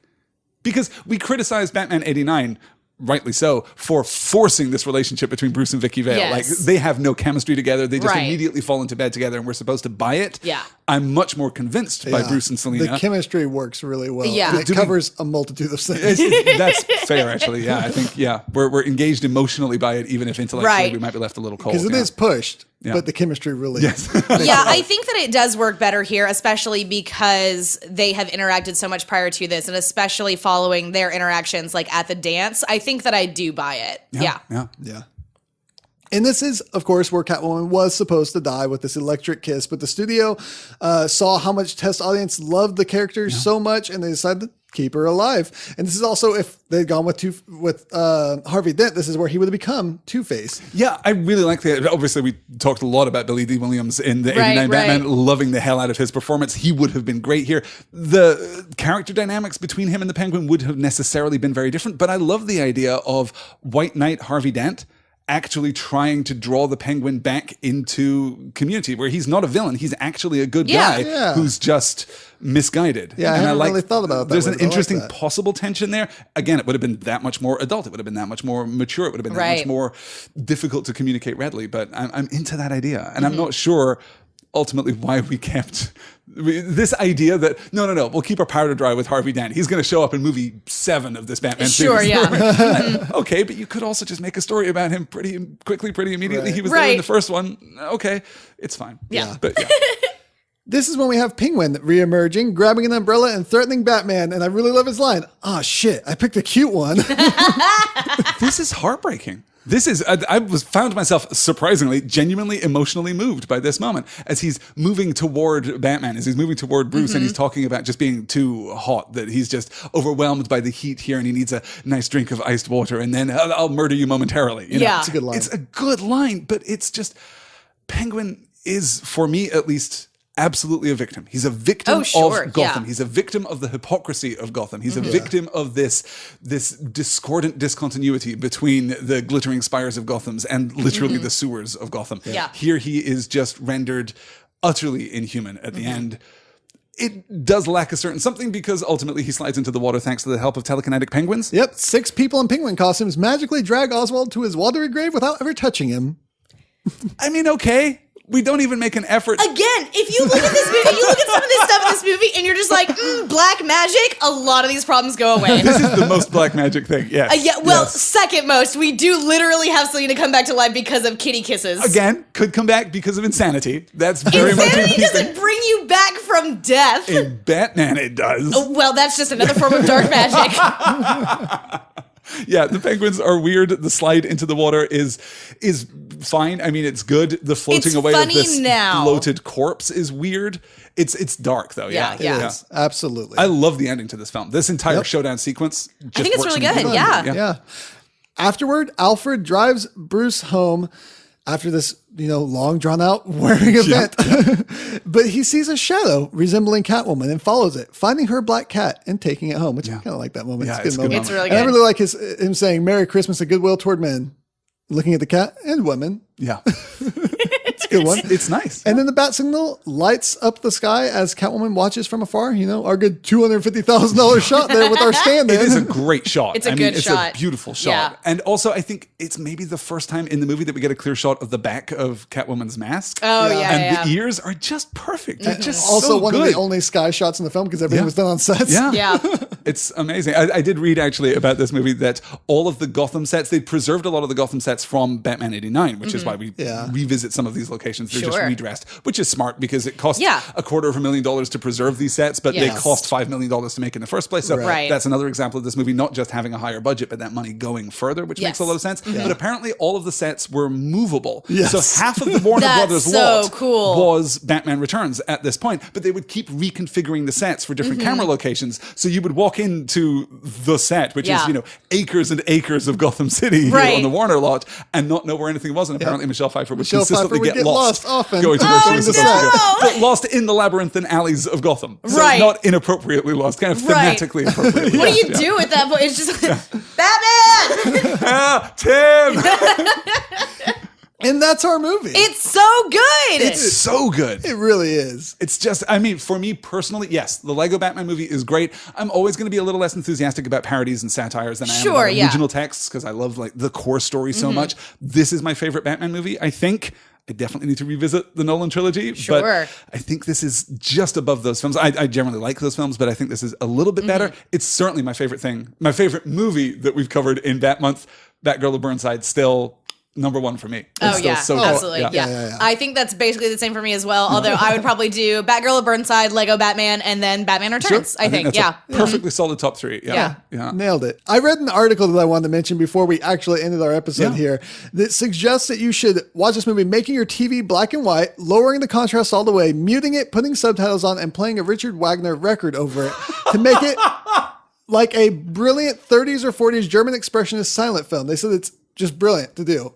Because That's Tim a Burton directed really it good to be idea. exactly that. Oh my gosh, can you imagine the Selina destroying her apartment scene in those settings where the brightest thing is the neon? Yeah, I can. And it's completely silent. There's just the music of Richard Wagner playing in the background as I that can actually happens. do an edit of the movie in Premiere and just kind of strip out the color, man. desaturate it, and I need that. kind of do that. Okay, we're gonna have a weird I'll see what art I can film do. experience. Yes. YouTube.com/Common Room Radio. You can subscribe over there, and maybe there will be a weird impressionistic German film, bourgeois version of That Batman gets Returns. pulled down Yes. immediately. You Well, have a if I very make it short enough, I think maybe we can dodge the bullet. We'll on just that, pick but a I'll do couple of scenes. Couple of scenes. Yeah, yeah. That's a good idea. Wow, I'm so excited about that. Yeah. That's So amazing. I'm really interested to see what that would look like. So that's the end of Bat Month. I kind of want to do a wrap up here, Sarah, particularly with you, because you started Bat Month very positively. I did, And yes. then you went through something of, a fallow period Yes. here.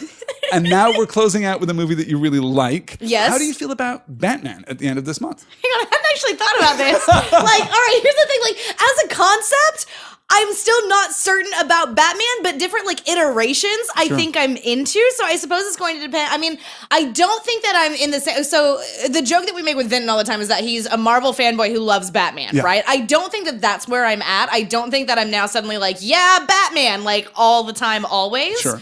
I think that I appreciated, what we've gone through and what we've done here this month, like viewing these different versions. And I think that that was actually really interesting in and of itself, just going through, because like our entire podcast is about, superheroes and comics and movies and how there are these different versions of these same characters. So it was really neat, actually. I think I enjoyed it from a literary perspective, being able to catch all of these different versions of this one character.